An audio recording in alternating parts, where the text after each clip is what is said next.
Hello, everybody out there in Video Land. We got the radio guys going. My name is Paul K. Lemire. This is your HABSOLUTELY channel. Your HABSOLUTELY channel coming to you live from downtown Niagara Falls, Ontario, in the 4680Q studios. Welcome. Merry Christmas to everybody. Joyeux Noël. Yeah, Joyeux Noël. I hope you had a great Christmas, everybody. Here we are. We are live, of course, on Boxing Day. Happy Boxing Day to everybody. New Year's coming up. What a time to be around. Est-ce que le Père de Noël a visité tout mon ami? Yeah, everything was great. Everything was great. C'est bien? Whatever you said there.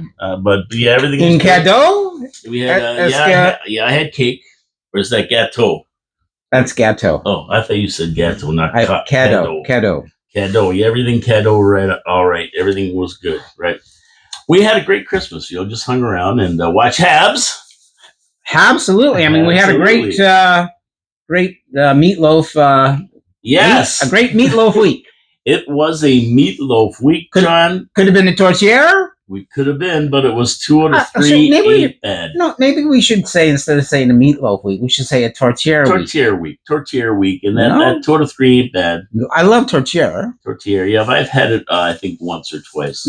Come on. My aunts made meat pies. You don't make tortilla? No, I don't. Oh, sacre bleu. That's like meatloaf, right? No, it's meat pie. Yeah, and that's like prison food to me. Prison food. Yes, that's not food. And it's like, it's, how they say 2 out of 3 ain't bad. 2 out of 3 tortillas ain't bad. That's if you have like ground chuck and and veal, or ground chuck and pork, but you need all 3. You need ground chuck, pork, and veal to make an amazing tortilla. Fantabulous. A habulous tortilla. A habulous tortilla. So that was our the game against Columbus was the game 1 of our 6th game on the road, Lucky 11 finale. And I thought we'd win that one in Columbus. The one game that looked winnable of the 6 road games that we're going to play coming up. It's going to be a tough road trip. Well, le dernière semaine, we thought that the Montreal Canadiens would win 3 games. And they won 2. That was fabulous. Yes, it was. But those, again, as we spoke, there are certain games that we should win, and we need to win those games. The games that we should win, we need to win. And we did win them, except for Columbus. But we'll talk about Columbus later. I thought that was winnable, and we played a great game, I thought. So I wasn't too upset when we lost that one. What are you going to do, right? Laine left the game, and that made a little bit of a difference, I think. So I think he went to put on his Santa Claus suit or something, right? Here comes Santa Claus. He is like Santa Claus for us. I think so. Since he got here, he's been like Santa Claus. Le Père de Noël. Yes, the gift that keeps on giving. Well, guess what we have now? Je ne sais pas. Habs trivia. Whoa! So we know Laine Hudson. So pay attention out there in TV Laine land. Hudson. Pay attention out there in Video Land. I'm going to give you a couple seconds to answer this one. We know Laine Hudson is a defensive phenom. We see it all the time. He got his 2nd goal. He's up there with the best for the Calder. I think he should win the Calder. I mean, the most valuable player to a team, right? Like, Laine Hudson is the MVP of the Montreal Canadiens? Well, who's bigger? Patrick Laine? Well, right now, but Laine's been there since the beginning, right? And he's a rookie. Patrick got hurt. But he's a rookie doing this stuff. He should win. He could possibly win the Rookie of the Year. Yeah, the Calder. I'll give him that. Yeah, he's right up there with Mishkov. Not the MVP, though. No, the Calder. And he's contributing well, but he's also learning on the go. He is. But man, oh man, he's good. I mean, and Patrick Laine is a power play specialist. We've seen that. But this player was the best of both worlds. Oh, I know who that. I think I know who that is. He played defense, had 19 power play goals in 1 year, tops in the history of the Habs and NHL. Wow. His slap shot was so hard and so feared that he once faked taking a slap shot on a goaltender and scored the winning goal when the goalie flinched and he went around him and put the puck in the net. And And it was a beautiful goal because the goalie ducked because he thought he was going to take a slap shot. It was so feared. Who was this defenseman? Gee, that's a good question. Okay, I'm going to give you 4 choices. Okay. P.K. Subban. Well, P.K. Subban definitely had the shot. Oh, he had a hard shot. Sheldon Souray. That would shock me if it was him. Guy Lapointe. Guy Lapointe could easily be a contender for this question. Or Doug Harvey. Doug, I don't recall Doug Harvey being that prolific scoring. In goal scoring. I don't believe so. So up there in video land, this player played defense, had 19 power play goals in 1 year, tops in the history of the Habs and NHL. His slap shot was so hard and so feared he once faked taking a slap shot and scored the winning goal when the goalie flinched and he just skated around him and put it in the net. You have 4 choices. P.K. Subban, Sheldon Souray, Guy Lapointe, or Doug Harvey. So, again, Doug Harvey in his era was an amazing defenseman. I don't recall him being a prolific goal scorer. You know, I'd be surprised if he got 19 goals in one season combined. Yeah, well, you know what? You got a point because back in those days, defensemen were more stay at home. They didn't score a lot of goals. Yeah, and Harvey did contribute. Don't get me wrong. He was great. But Harvey was, I mean, I just don't recall him contributing like that. Sheldon Souray, the only thing, I mean, I hate to be remiss here that I'm not as familiar as I probably should be with his career. So that bothers me right away. You know, like, is he the red herring? In this question. Guy Lapointe. I mean, like one of the top 5 maybe defensemen to ever lace up a pair of skates for l'équipe de Canadien, without a doubt. But at the same time, he was playing with a guy named Larry Robinson. And Serge Savard. And big those names there. And those guys would have also been getting a lot of PP ice time. Yes. And I don't recall Lapointe standing out in that regard of like setting this record of 19 goals. The guy who had in the recent memory had that most recent the powerful slap shot is P.K. Subban. Yeah. You know, I mean, and I think Laine has a shot that kind of reminds me of P.K. Subban. You know, the way that that stick bends when it hits the ice before it impacts the puck. And then it slaps that puck. Slap shot. I'm going to have to say P.K. Subban. And you know, when I first saw this question, well, I made it up, really, the question. But when I first saw the stat in the thing, I said P.K. Subban would have been the thought right off my head. Right. When I think of offensive defenseman, because he would skate in on the power plays, he was on other power plays, had a heck of a shot, and he could score from anywhere. I mean, he was just a talent. Right? Yeah, I mean, Shea Weber, P.K. Subban, that was their piece de resistance. And so up there in Videoland, and I know Vince Houdon, he probably will get this because he's got every one. Oh, c'est très bien, Vince. Yep. So, but the correct answer is Sheldon Souray. And like I said, that was the red herring. That was the red herring. Sheldon Souray in the 2006-2007 season did this amazing feat. He had 19 power play goals that year, drafted by the Devils in the 3rd round, number 71 in the 1994 entry draft. He was finally called up to the Devils in 1997-98 and played 60 games that year. He stayed with New Jersey for 2 more years before moving to the Canadiens. He went to Sweden for the 204-205 season when the NHL experienced a 310-day lockout. Wow, I do, yes. So he went to Sweden and played. And so that season was done. He came back to the Habs for 2005, 2006, and 2006, 2007, when he had a tremendous season playing 81 games with 26 goals, 38 assists for the Habs. And in 2007 he was a UFA and he moved to Edmonton. But yeah, he was the guy who did this with the Habs, right? Très bien. Went to Edmonton, finished his career with the Ducks in 2012-13. He holds several team and NHL records, most power play goals by a defenseman in a season at 19, fastest 2 goals ever in a regular season, 7 seconds. Himself. Yes. That's pretty amazing. And the Canadiens team record for points in a game by a D-man was 6. Did he set that record with Montreal, the fastest 2 goals? I think he did it with Edmonton. Okay. And Canadiens team record for points in a game by a defenseman was 6, 1 goal and 5 assists. How did we forget about him? He never won a Stanley Cup.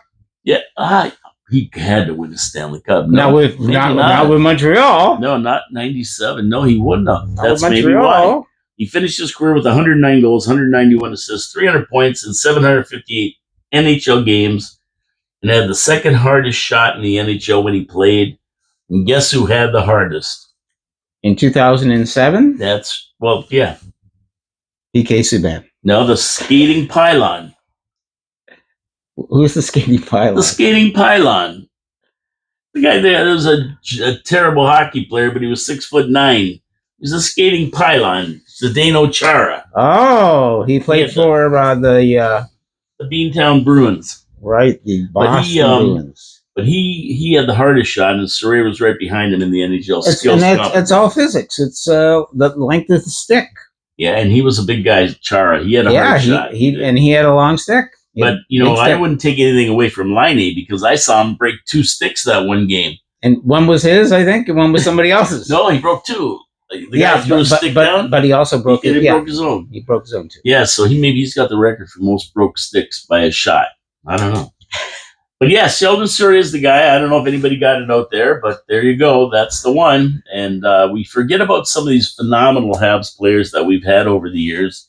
And it's great to sit here and bring that up because although they weren't the best years we ever had with the Habs, there were some good players and there were some highlights that we tend to forget because we didn't get, like you say, we didn't win a cup.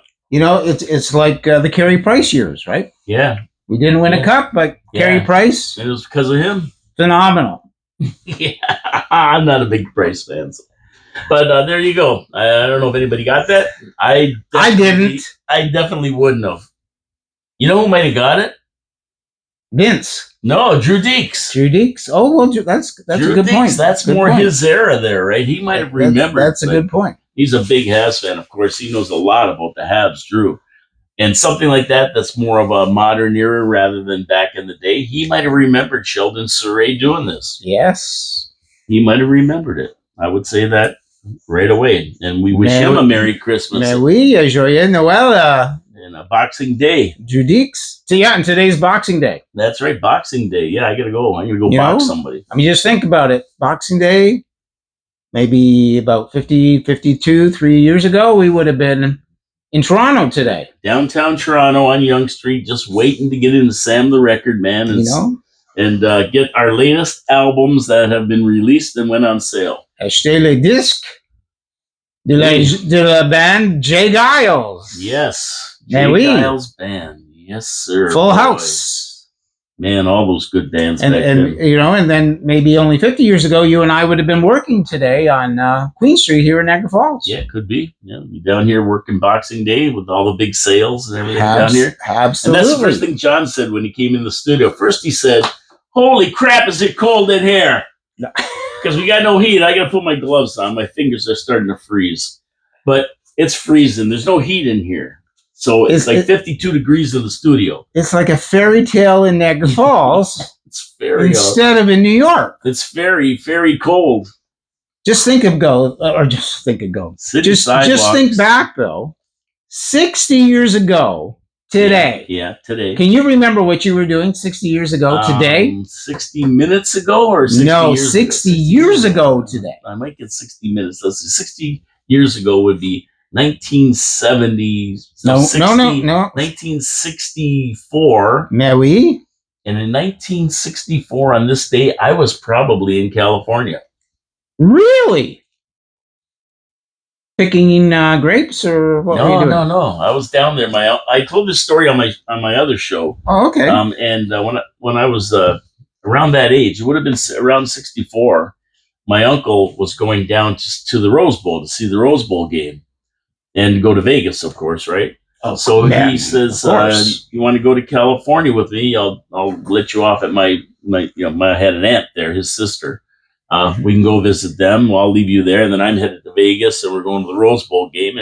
And Chicky Lou from Jade Garden, the Jade Garden. I came remember down the Jade Garden, Chicky Lou. Yeah, and so I was probably in California on Boxing Day celebrating Christmas, and I told the story. And of course, this will be interest hockey fans about that story. A friend of mine from Niagara Falls, who lived a couple doors down from me when I was younger, had moved to California in the early 60s. His father got a job with Heinz Corporation, ketchup guys, and they moved to California. So when I went down there, of course, I definitely looked them up. You wanted to go to his place and get some ketchup. I wanted to get some ketchup. Yeah. But I went down there, and he had a net and hockey sticks and everything. So we're down in his neighborhood with the net on the road playing. And this is in California in the early 60s. And nobody played hockey there. I mean, nobody even knew what we were doing. So they're watching, and we're taking shots, and he had some goalie equipment, gloves and stuff, and the sticks, right? And we're taking shots out in the road and everything, and people are looking at us like, what are these two guys doing? Like, there's no hockey down there then. Yeah, it's baseball. Yeah, it was football, basketball, NCAA, like Rose Bowl type of thing. And here we are on the street with a tennis ball playing street hockey in the early 60s in California. That's fantastic. Yeah, that's amazing. Yeah, I said, don't you have any skating rinks or something? We can go skating or something. And he goes, no, there's no skating. So you flew down, obviously, to California. Yeah, we flew down. Yeah, flew down with my uncle. So that must have been your first time on an airplane? Oh, yeah. And thrilling, I'm sure. Oh, it was unbelievable. Flew out of Toronto, I guess? Yeah, we flew. No, I think we flew out of Buffalo. Wow. I think we flew out of Buffalo back then. Yeah, and it wasn't a Pterodactyl Airlines or anything like that. They had jets. He's the octogenarian, not me. That's right. But it was a thrill, and I talked about it because I said, if you had a big Christmas memory, what would it be?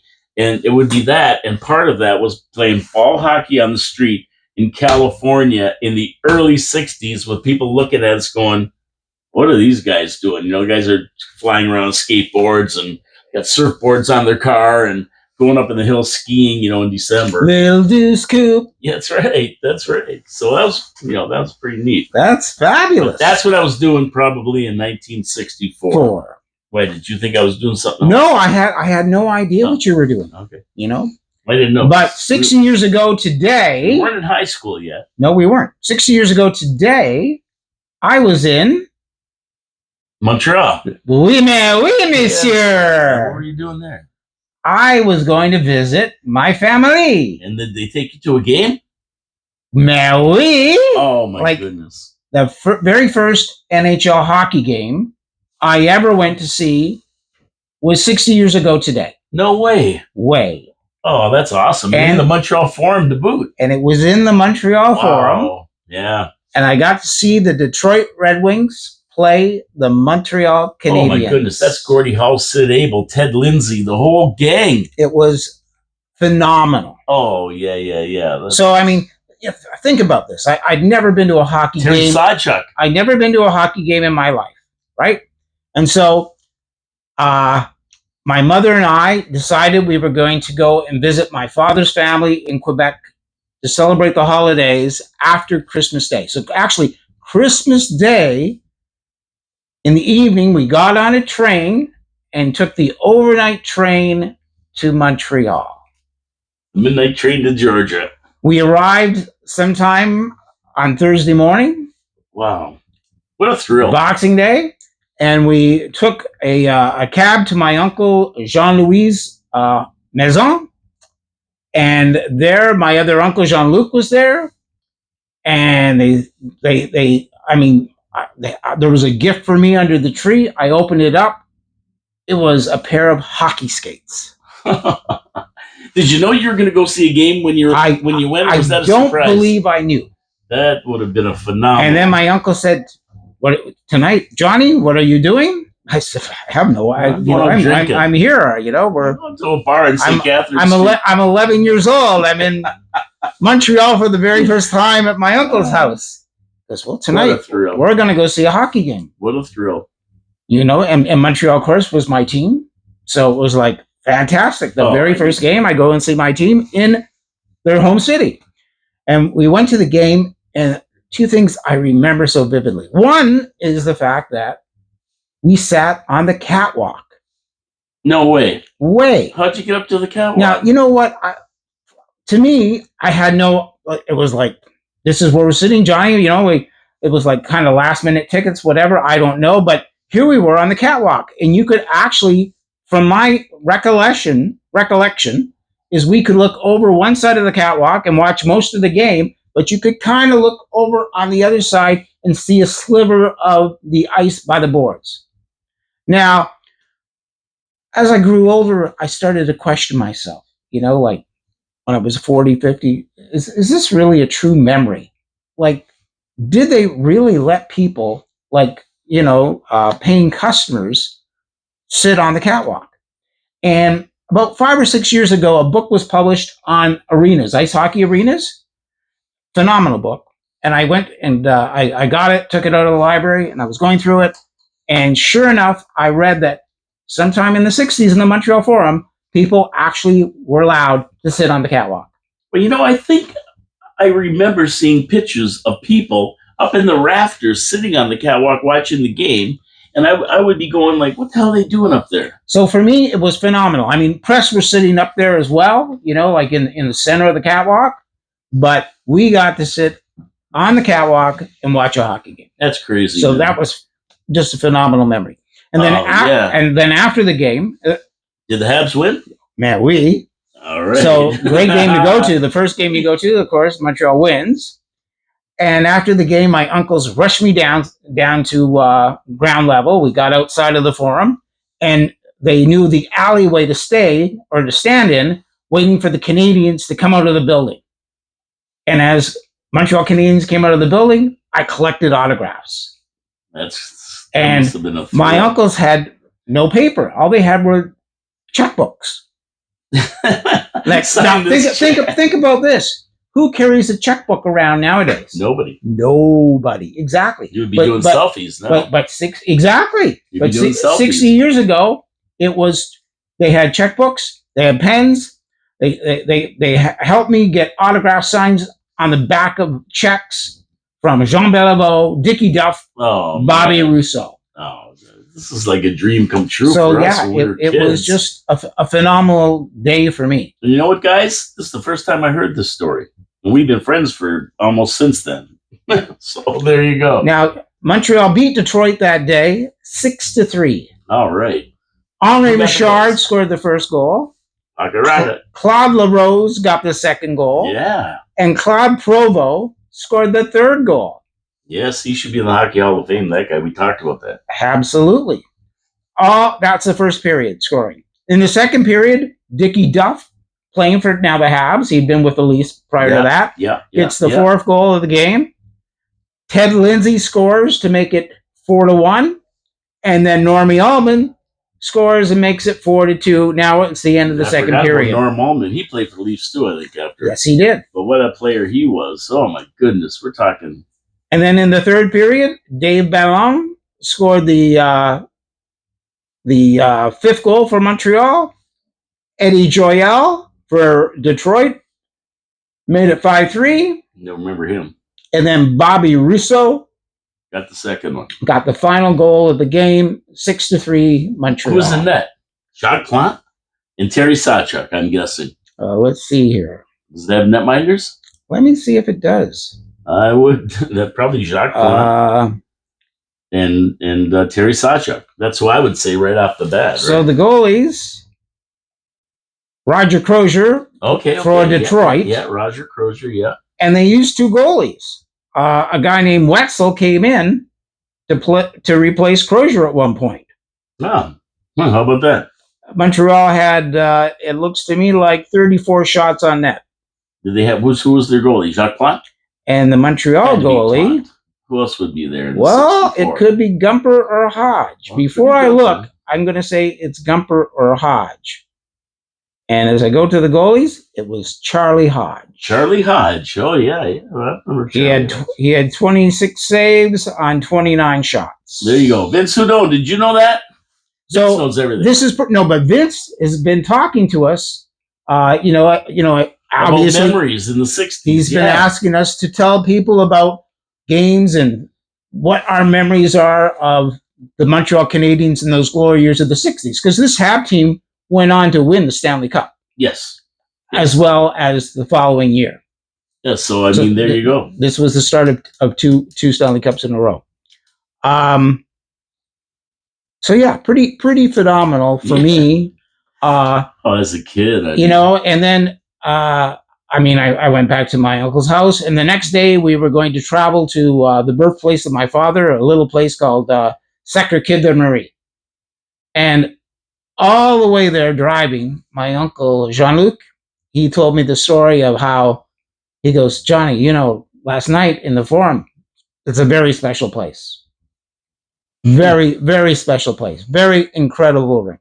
But wait till you get to Sacré-Cœur and you see the rink. Just wait. And he must have told me this every, 15, 20 minutes, all the way to Sacré-Cœur. And forget visions of sugar plums. I'm thinking about going into this arena that looks just like the Montreal Forum. And I'm going to be going into a dressing room. And I'm going to be able to lace up this brand new pair of skates I have. And I'm going to be able to go out and play hockey on this ice surface with just me and my uncle and maybe one of my elder cousins and, very few people. But we're going to own the ice, and it's going to be like amazing. It was amazing. But Sacré-Cœur had an outdoor rink.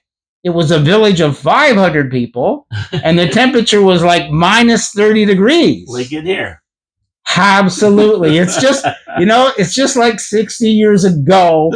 In here. The same temperature. Yeah.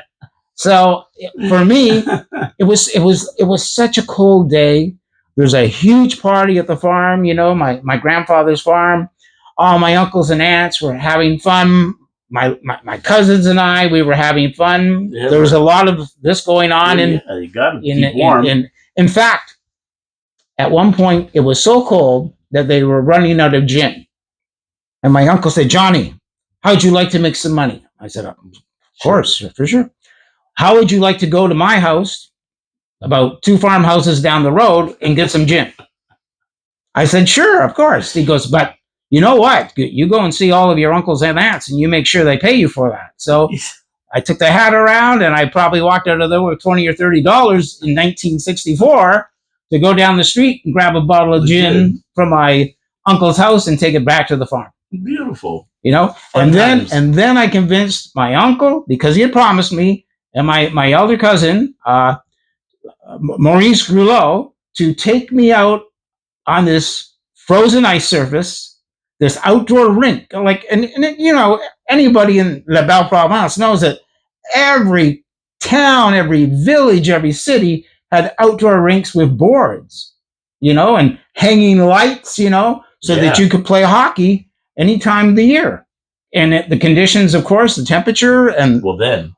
Yeah, we got nice winters for that. Well, they probably still do there. Yeah, we could put ice in here today. and it was just like that. We could we could have been skating today for this show. Well, they might be pretty soon if the pipes break. And it was like that, but it was like 30 degrees below, so it was just my uncle and my cousin and I. We laced up the skates and we spent 30 minutes out playing some shinny on the ice. Beautiful. And I can never forget that memory, Yeah, that's great memories. And of course, but you think about that. Not just but every child, every boy or girl in the province of Quebec had that experience of being outside on the ice during winter. But it meant more to you, and I'm going to tell you why. Because they do it all the time there.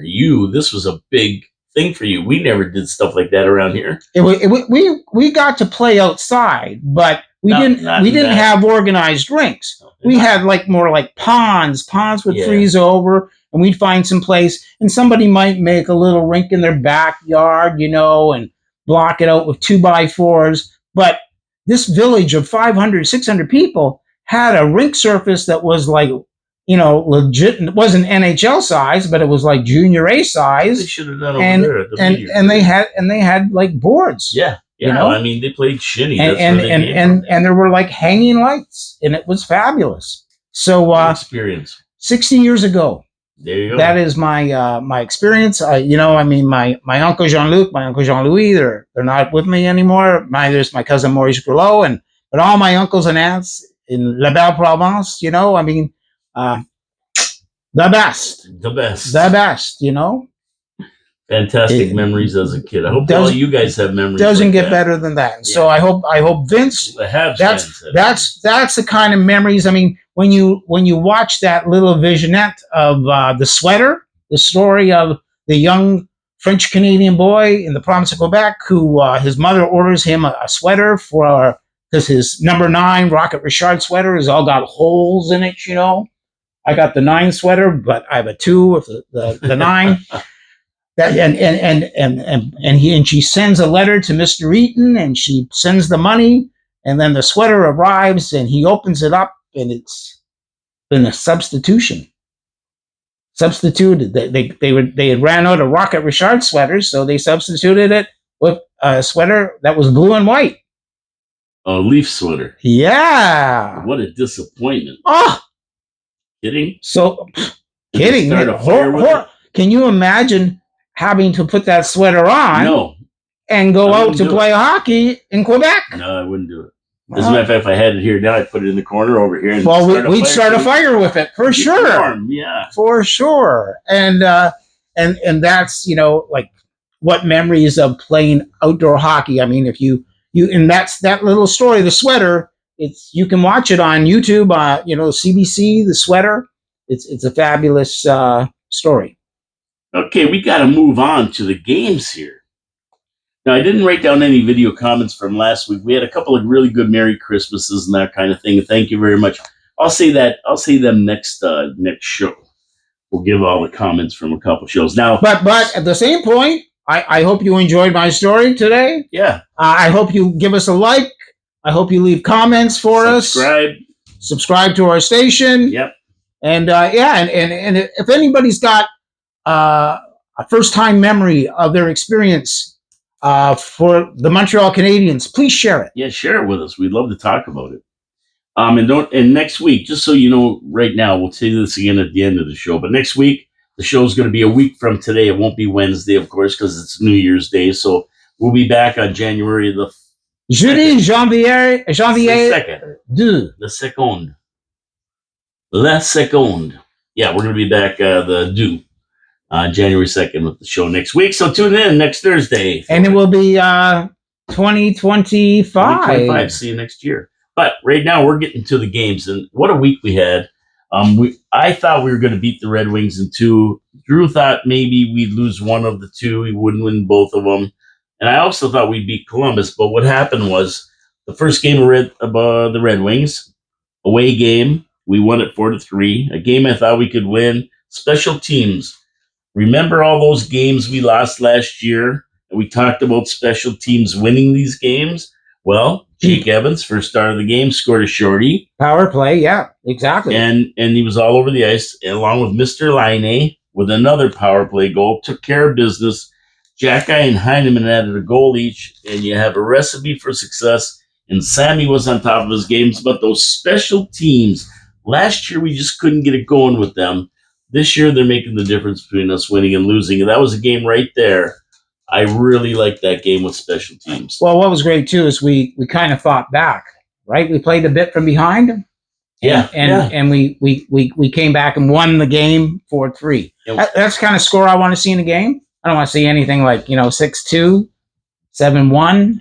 It was a great game. 11-0. We held on for the win, like the regulation time win, which was really good. I think last year we may have either not held on to it and ended up with a tie and then lost an OT or something. Because we lost a lot of one-goal games. But this year, we seem to have it going on. And like you said, John, these are the games we should win, and we're winning, and that's a big difference from last year. Right, and we're winning the game. And it's also wasn't an overtime game, correct? No, it's 4-3 regulation time. It was a regulation time game, so we're not giving away a point either to the opposition, Good point. Especially opposition that is in our division. Yeah, and right with us. We jumped them because of these last two Detroit games. were up 3 points. Yeah. We jumped on the Habs. So that game was fantastic. And, I can't say enough about Jake Evans. I mean, he's in a contract year. The kid is playing great. And, I keep saying I'm not worried about Evans because we have Owen Beck coming up in that. But, man, oh, man, when you see the way he's playing this guy and what he means to the Montreal Canadiens on that fourth line, you got to say, boy, oh boy, do we really want him to go? Except, what are we going to pay him and how long he's going to sign for if we keep him? But man, oh man, it's hard to argue a point against Jake Evans the way he's playing right now. Currently, he is phenomenal. He is, and he is. If I can say it, Jake Evans is habulous. Yeah, I keep calling him a melding of Thomas Plekanec and Paul. What was his name? Paul Byron. Paul Byron. Jake Evans' confidence it's so high right now too. Face-offs. He does. See, they sent him out the important face-off to take that face-off. He won it. So his face-off percentage is through the roof. Yeah. He's like this guy is the Thomas Plekanec. He kills power. He kills power plays. Yeah, and as well creates scoring opportunities and capitalizes. He's unbelievable. Okay, he's so that as well, and he's all over the ice. Like he's a great forechecker too on that fourth line. That fourth line is maybe the most dangerous fourth line in the NHL. Yeah, and you know what? He's getting minutes. He's playing 14 minutes a game. Because he plays the PK. Yeah, right. So, I mean, he's getting time. He's not playing 7 minutes a game. He plays the PK. And it's great that you have a guy who's from your fourth line that you can use on your PK.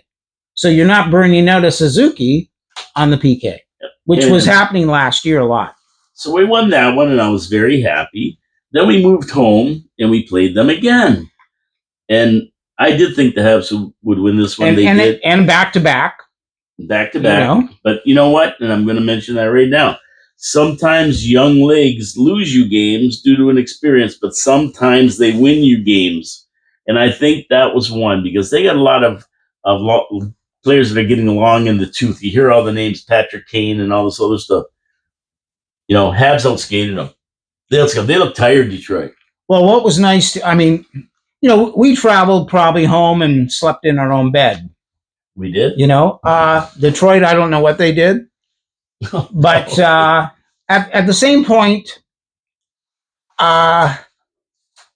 we were up. Nothing like winning away and coming home to play the same team the next day. Yeah, we outskated them all night. All night we had the jump. We won the first period, and that was the key. Yep, and Sammy turned in another solid game with the D limiting his workload on both nights. He didn't even have 30 shots on either one of those nights. But he had a much easier game on the Saturday. Yes. No doubt about that.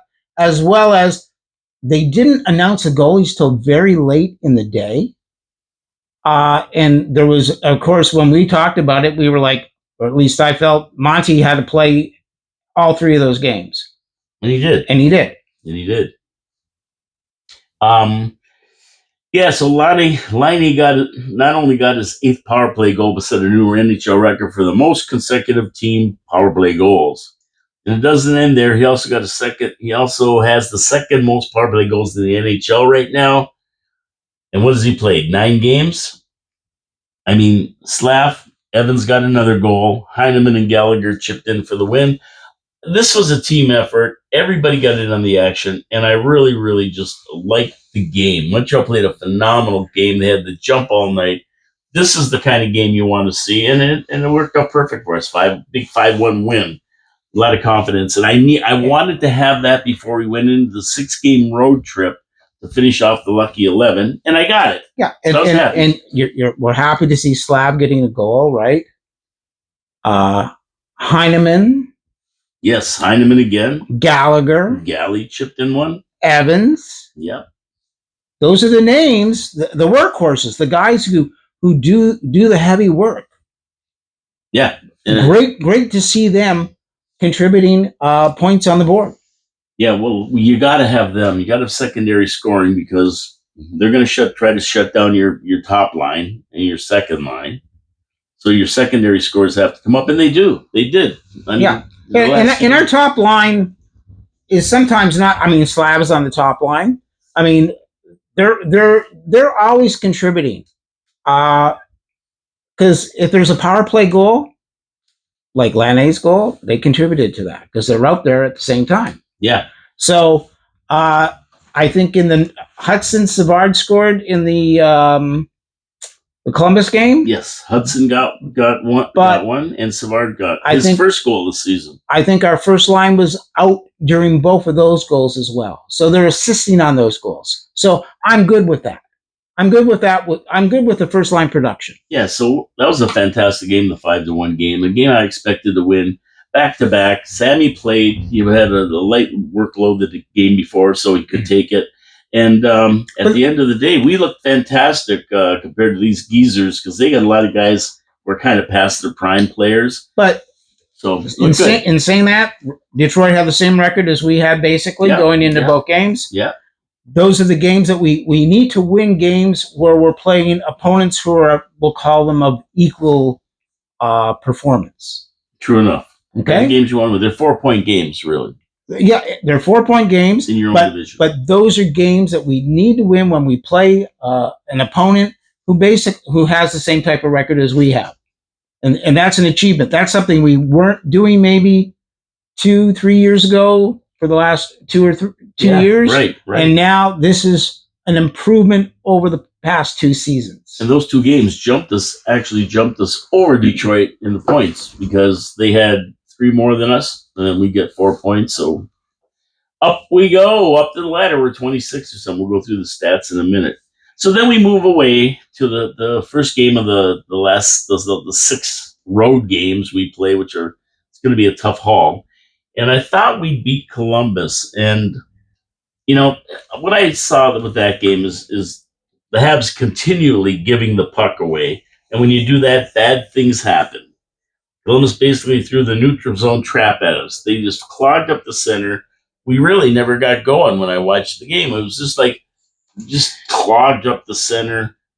And we couldn't really get our game going that we liked. We saw flashes of their speed, but overall they were skating in mud. Sammy turned in a so-so night with an 8:44. I think he whiffed on that last goal, and if you asked him, he'd probably say, I wish I had that one back. First period was a dog. The bigger and tougher BJs really bogged us down, took advantage of giveaways, but to the Habs' credit, they did claw their way back into the game. Culture, character, they wanted to be in the game. And took advantage of opportunities they had, but you could tell by the flow of the game, they'd be hard-pressed for the opening puck drop to win this one. Laine exited the game after the first, and that didn't help our situation neither, of course. Upper body injury, and there's a lot of weird things that went on with that, because in a weird twist, a couple days later, they were saying that the coach pulled him out of the game after several big hits, because it looked like the Columbus Blue Jackets were going after him in a calculated move to injure him, and he has the shoulder. Because they knew he had the shoulder. He heard it when he was with them, the clavicle, right? So, it was just a bizarre thing, but I think not having Laine didn't help us any. I don't know how much it did hurt us, but it didn't help us. 2 minutes left in the game, they score a goal. We couldn't get it back. But Laine, first of all, he's your best player. So not having him play has got to hurt you, number one. Okay, number 2, he also used to play for Columbus. So he could definitely contribute some insight during the game about certain players, what, tendencies, et cetera, et cetera. So it would have been helpful to have Laine on the bench, number 1. Number 2, why, there was a lot of talk about, I guess Laine made some comments about Columbus, Yep. about the situation there. The Columbus team didn't care for what he said, and they said they actually used it to get their mojo going. Yeah, well, what he said was that he got tired of playing for a team that didn't want to win. They didn't like that. Rensky and these guys didn't like him. They looked like they were going after him because they were hammering him every time they could. It was like a grudge match. Do you know Columbus were actually going to try to honor Patrick Laine? Yes, they canceled it. And they had put a little piece together to put up on the scoreboard when there was like a 30-minute timeout or whatever. Yeah. And they canceled putting it up because of what he said. They didn't run it. So they had a little. They're feeling a little sore. They were a little hurt. So a little triggered. A little animosity was spilling out. Little trigger. Can't wait for the next game. That's going to be a good one. But at the end of the day, I mean, we didn't play a bad game. I mean, we came back and tied the game, and 2 minutes, 1 goal sunk us. But I wish we would have won that one because this road trip is going to be tough. At every point we could pick up, even if we got into overtime, I would have liked it better than what happened. I think missing Laine definitely had an effect on the team. Number 2, we were missing somebody else. I don't know who the heck else were we missing? We were missing Caden Primo. Why, you think he should have played? Somebody's got to play a little more goal. Well, yeah, that's one. My commentary. And, watching. Monty is excelling for us. So this is nothing to do with Monty. No disrespect to him, but as a goaltender, sometimes if you play a little too much, you're not as sharp as you maybe should be. Just because that's the deal. It's a physicality thing. And so what I noticed was Monty seemed to be back a little too far in his net for a lot of those goals. Well, I know he just whiffed on that 5th goal. And I think he should have had it myself. There were a couple guys wide open at that his left side of the crease that were just pounding the puck past him, when the opportunity came up. So he needed, again, defensively, we need to pick up our game. But like I say,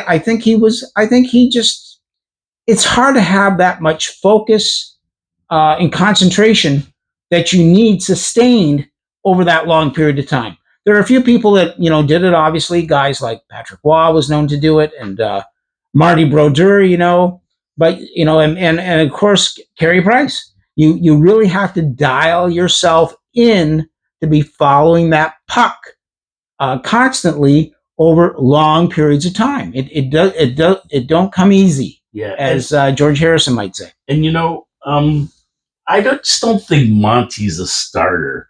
So he'll give you a couple good games and then maybe not have such a great game. And I think he needs help. And to play him 3 games in a row like that, and I know he's young and he should be able to do it that, but I just don't think he's a guy that can do that. He's not a Bobrovsky or a Hellebuck or one of these guys. Well, he's all right, but he's just not that guy. I just don't think he's that guy. He needs help. In the NHL, there are 32 teams, 64 starting goal or 64 goaltenders on teams. Yeah.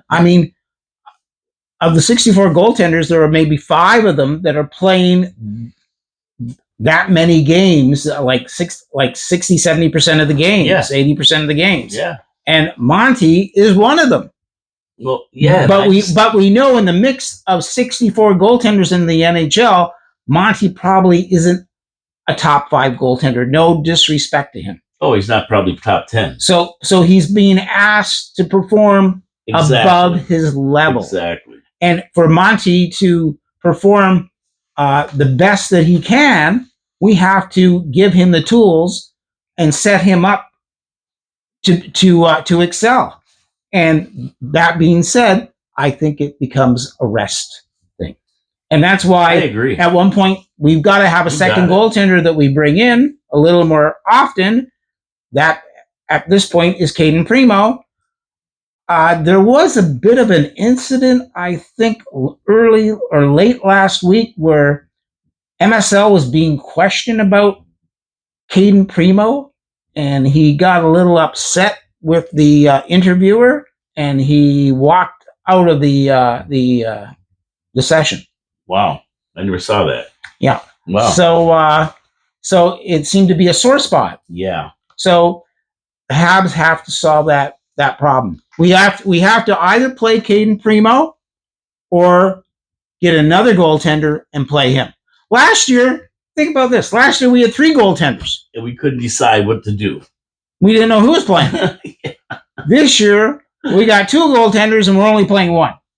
Well, see, this is why I think my thing would be is to put Primo on waivers and send him down to Laval. If somebody picks him up, so be it. That's the way it goes. Bring up Dobis to give it a try, and let him be the backup guy and play him. The guy's playing good, and if it doesn't work out, then you just go pick up another goaltender. Before the trade deadline, there's people out there. I just don't think Primo is the guy that's gonna be a good fill-in. And I'm a big Primo. John, I've been on Primo since he came with the Canadiens. I've been waiting for him to come up. And he's just been a disappointment after disappointment. I just think it's time that Montreal's got to make a decision here. I don't think they can dick around anymore. No. If you're going to make a run to get into the playoffs, I'd love to see. Now that you got this guy named Patrick Laine on your team and firing, then and you just traded for a defenseman who has NHL experience, who is going to probably contribute 22 minutes of valuable ice time to the Habs. I like him. Then we need to solve that riddle sooner than later. We do, and there's no use sticking around. That's why I keep saying, just don't fool around with it. Let's just do something. I mean, inaction is the worst thing. I'd rather have something, make a move, and it doesn't work out, than just to sit there and watch it week after week not working out, and just expecting something to change. No, it's not going to change. Primo's had all the chances he's had over all these years. He hasn't made it. He's just not going to. And if he does go on waivers and somebody picks him up and he makes it, God bless him. Absolutely. Good for him. Absolutely. I'll give him the kudos. But he's just not doing it with the Habs. And sometimes you just got to cut your losses and move on. I mean, we have to make a decision that, if Monty's going to play 2/3 of the game, great. But the other guy's got to play the other third. He's got to be in the net. Right.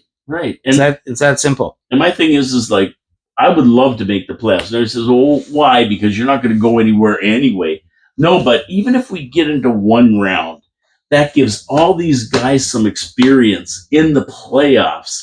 You can't buy that. You got to go there. You got to play those games to get the experience. It's very important to experience what playoff hockey is like compared to regular season hockey. Number one, it also sets the tempo for the culture, for the like we're playing hockey games to win them, not to lose them. Right. And so we have to start playing with that philosophy as well. These are games we need to win. It's not a rebuild anymore. It's now turning from rebuild to we are out to win games. Right. And that speaks to the culture. We're here to win the game. And if you don't believe you're going to win the game, then you're not going to. This is kind of what Patrick Laine was talking about, what he felt the culture was being exhibited in Columbus. Right. And again, Patrick Laine never spoke as to whether it was the players or the executive of the Columbus Blue Jackets that he was talking about. No, he just said he doesn't like being on a team that doesn't care if they win. Yeah, he didn't say it was players. He didn't say if it was executives. So there you go. He said I'll leave that for your imagination to figure out. You figure it out. Well, I figured this out. Habs are now 14-17-3 after 34 games and a -23. They have moved up to 6th in their division, 26th in the league. We're now 7 points behind Ottawa for a possible wildcard spot with 48 games to go. We lost the first game of the 6-game road trip, the final leg of the Lucky 11. It doesn't get any easier with games in Florida, Tampa, Vegas, Chicago, and Colorado coming up. Well, we need to play 750 hockey to really make a move towards a wild card spot, which means winning 4 of the next 5 games. Think we can do it, John? Florida, Tampa, Vegas, tough teams. Mm-hmm. Obviously. Florida, Tampa are important games, though, as well. Doubly important because they're division games. Chicago, I think we can win. Chicago is definitely that game we should win. Excuse me. If we're not beating Chicago, then we have to really look in the mirror. Yeah, well, I'm saying that we are going to lose against Florida, lose against Tampa Bay, lose against Vegas, win against Chicago, and lose against Colorado. I'm not very optimistic about this road trip, and I hope we win them all, of course. Here's what I'm going to say. What do you think? If we can win 2 out of 4, okay, and the Chicago game, okay, you're going to call that a win? Yes, the Chicago game is definitely a win. A win, yeah. So if we can win 2 out of the other 4, maybe beat Tampa Bay and Colorado, or Tampa Bay and Vegas, we can win 2 out of those 4 games, I'd be extremely pleased winning 3 out of 5. Well, if I had to pick 2 games we were going to win, like you said, I would say Tampa Bay we got a shot at, and Colorado we got a shot at. Right. Florida's going to be tough. Florida's going to be a very tough game. And is Laine coming back? I don't know. That's the question. There's been no speak about it, really. It's day to day. And Laine comes back, we might have a little bit better of a shot at some of these. So what do you think about Florida? You're going to win or lose? Well, I'm saying that we're going to win 2 out of 4 or 3 out of 5, basically. So we're definitely going to win the Chicago game, and it's a pick. If I'd be very pleased to win 2 out of 4. Okay, which 2? So I'm going to say Tampa Bay. Okay. Colorado. Just like you. Okay. I'd love to beat Florida. I mean, if we won 3 out of those 4, then I'd be ecstatic. Yeah, well, you never know. You don't know until you play the game. You don't know until you play the game. I wish we had another goaltender to throw in for. Well, what's going to happen there? Well, yeah. So we play Saturday and Sunday. Saturday at 1. Sunday at 5. And then Tuesday at 3. At 3. So are we going to play? Are we going to see another goaltender in those 3 games? I would say yes. If it was me, I'd be calling Dobish up, and I'd be taking him on the road. I really would. I would be getting another goaltender and giving him a shot. You got nothing to lose by doing it. And Primo, he's going to be gone. Let's face it. Come on, everybody just man up and admit Primo is going to be gone. He's not going to be part of this team. I don't care if it's next week or next at the end of the season. Here's what I'm going to say. If you don't play Caden Primo, he definitely is not part of the team. Well, he's not being played. So let's bring up one and the goaltending situation has to be figured out. I mean, again, think about it. A year ago, we'd be going, Allen gets this game, Primo gets that game, and Monty gets the other game. Rotation. And everybody was like having a problem with the fact that we had 3 goalies. Like, when are we getting? Who are we going to keep? Who are we getting rid of? Blah blah blah. Yeah. Yeah. Now we have 2 goalies, and we're only playing 1. It's if we have 1 goalie, we won't have a goalie. If we had 1 goalie, we'd be bringing in Jake Evans to play a game. Yeah. Well, you know what? I think they should bring up Dobish and give him a shot. I don't think there's anything to lose here, because that game on Sunday, Monty's going to play the first game. Sammy's going to play Saturday's game for sure. And then Sunday's game, it's got to be somebody else, or vice versa. What I think is going to happen, and I don't know. I really don't know what is going on in MSL's head, but obviously it triggered something when he was questioned about Caden Primo. So it was like a sore spot, because he lost his temper basically and walked out of the session. He ran away. So if I'm playing Caden Primo in any of those games, it's going to be either Tampa Bay, Colorado, and Chicago. What about the back-to-back? It's got to be one of those back-to-back. So that would be Tampa Bay. Okay. So if I'm playing Caden Primo, I'm going to play Monty first against Florida. Primo is going to play against Tampa Bay. Vegas is going to be Monty's game. The next game is Chicago. Is that right? Yeah. Yes, Chicago. It's going to be Primo's game. Yeah, I'd play him against Chicago. And then the next game is Colorado, and that'll be Monty again. But I want to see Dobish come up because I just want another guy. That's what I would be doing. You may only see Primo get one game. In saying that, consider again that Monty is like our goaltender in this four-nation fiasco tournament. Yeah. He's Canada's goalie, I should say. And because of that, he's on a certain level, I guess. And I don't know if MSL is going to just keep playing Monty till he gets hurt. I don't know. It's a guessing game at this point. We're going to find out, though. But we'll see. We'll see. No, I want to give kudos to Alexander Carrier. I think he's been a great replacement for Barron. He's playing 14 minutes a game. I never really liked Barron from the get-go. I really didn't like the guy as far as especially after he scored a goal against us the other night. Yeah, I didn't like Barron at all. I didn't like Carrier. Is not a flashy player. You wouldn't know when he's on the ice, but he plays a solid D game, and he has experience in the NHL, so that's good. And what we need is bona fide, solid NHL players, and we got one, so that's good. Barron got a goal. I never saw that goal. What did he get a goal? Barron got a goal on for the Columbus game. Did he? Yes. No, he didn't. Yes, he did. Did he? Yes. What do you know? It's the first goal he scored this year. He never got any for us. Well, he scored it on Monty. Well, God bless him. You know who missed the goal? And I mean, we missed a few goals. A guy named Kirby Doc. Yeah, he didn't open net. 2 pad saves. Yeah. Like one with a skate blade. Yeah, I know. Amazing. Huh? Right on the edge. Kirby Doc is playing. He's like Josh Anderson.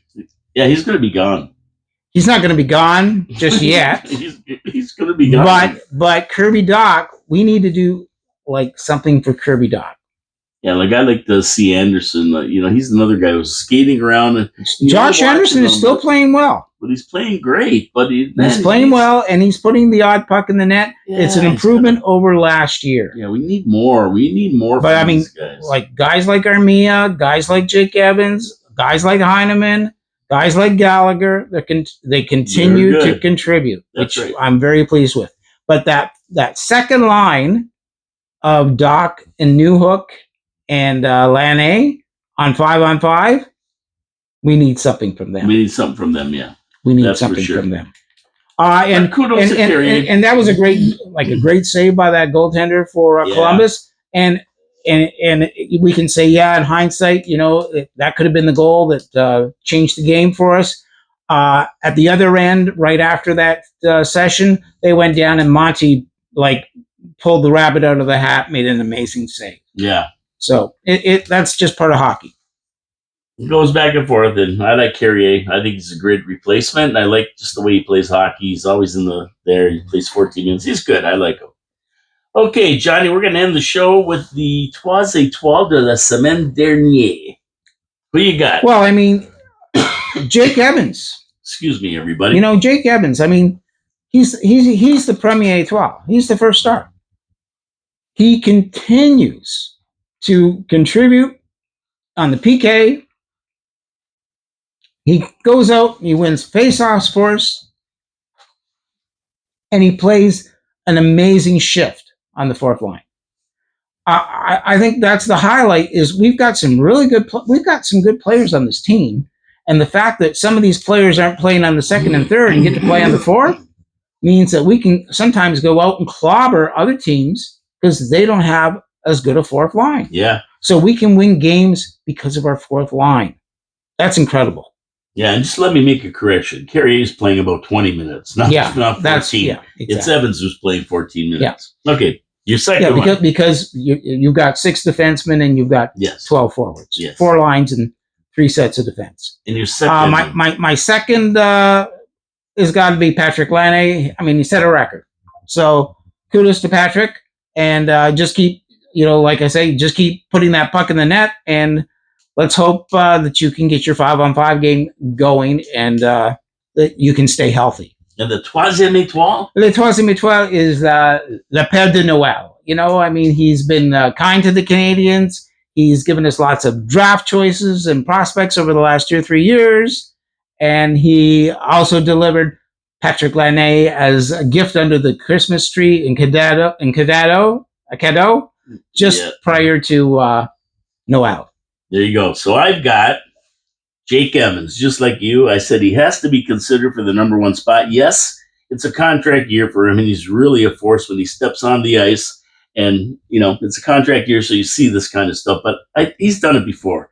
Sitting at 8 goals and being dependent on for big city faceoffs, penalty killing, or putting in a big shift on the fourth line. This kid is a force to be reckoned with when he steps on the ice and he comes to play. And for his 14 minutes a game, he does play. Absolutely. So you got to give him that. And I'm with you on that one. My second one, Patrick Laine. I mean, the guy is turning into a power play specialist, and teams are watching him, which leaves our other scorers to ply their trade in the lanes. He's a difference maker in every game, and I really do believe that we could have won that Columbus game if he was still in the game. That's how important he is to the team. I got to give him the 2nd star. 3rd star, I gave it to Sammy. And because he's our only hope in goal, like you said. He's the only goaltender we're playing. And he's delivered for the most part. I think the Habs definitely have to find a way to give him a rest. He's played their last 10 games, including a back-to-back winning both games. But this cannot continue. I mean, it's like you said, we've got to find something else. It's concentration. I mean, it's the mental part of that game that wins you the game. And if you get tired mentally, and I think that's really what happened in the last game, is and you can't fault him for that. He needs a break. Yeah, and until then, I mean, he's holding the fort for the Habs. He's doing it well, but at some point, no matter what, he's going to have a game off. I mean, no goalie in this NHL with the speed and the talent of the players can play 82 games. Yeah, and like I say, it's that mental focus. So, you know, keeping sharp. And like I say, I think what kind of slid off the rail a little bit was he was probably playing a little deeper in his crease there you go. than he should have been. And it's so easy to fall into that. Like, you know, no disrespect to him. It's just happens. And you know, it's like being a Formula One driver. You know, you've got to be sharp. You're in a car, you know, going 250 miles to 350 miles an hour, whatever. Like you've got to be ready for anything. And same with Sammy. Sammy has to be sharp. And that's sharp. Rest. That's it. Okay, anyway, that's it. Absolutely is done for today. We want to thank all of our viewers and all of our listeners for tuning in today. We thank you. We want to wish everybody a Merry Christmas and a Happy New Year. It's the last show of 2024. This is it. Hey? This is it. We won't be back till after New Year's now. We have 3 games. I mean, we think it's been a great year. You know, we'll talk about it maybe in the new year. You know, like all the things that happened. The draft, you know, this year with acquiring Demi Doff, you know. Yep. All sorts of things to look forward to. The season that Owen Beck is having this year. Michael Hage. You know, there's lots to be thankful for sure. Been a really good year. I think it's been a good year for the Habs. You know, and we're running down to the end of the year now, and then the next 3 games, hopefully we can pick up some wins against these tougher teams. And I mean, a year ago at this time, nobody would have envisioned that a guy named Patrick Laine would be playing for the Montreal Canadiens and setting a record for most power play goals. Only Drew Deeks. Did he know in 2024? Yeah, Drew Deeks has been saying it for a long time. Well, hats off to Drew Deeks. Hats off if I had one. You know, hats off for sure. Yeah, so we got lots to look forward to. Have a great New Year, everybody. Thank you so much for listening in. We love our viewers. Merci beaucoup. Love our listeners. And we really appreciate the comments and everything that you say. There's some great comments, some Merry Christmas wishes for us. And as we go into the new year, And we got 3 more months, January, February, March, and maybe we could see Montreal march it into the wild card spot, which would make me very happy. So Happy. Bonne année, mes amis. So have a great new year. We'll see you on January 2nd, a week from today, to wrap up those 3 games that are being played between now and then. And make sure that you reach out to everybody, wish them the best of the season, and talk to those who maybe aren't having that great of a season, like Toronto Maple Leaf fans. Who? That team up there. Oh, right. Take care, everyone. Stay safe. My name is Paul Calamere. This is Je suis Jean-Louis Filion. And this is Absolutely coming to you live from the studios of 4680 Q Radio in downtown Niagara Falls, Ontario. Happy New Year to everyone. See you next year.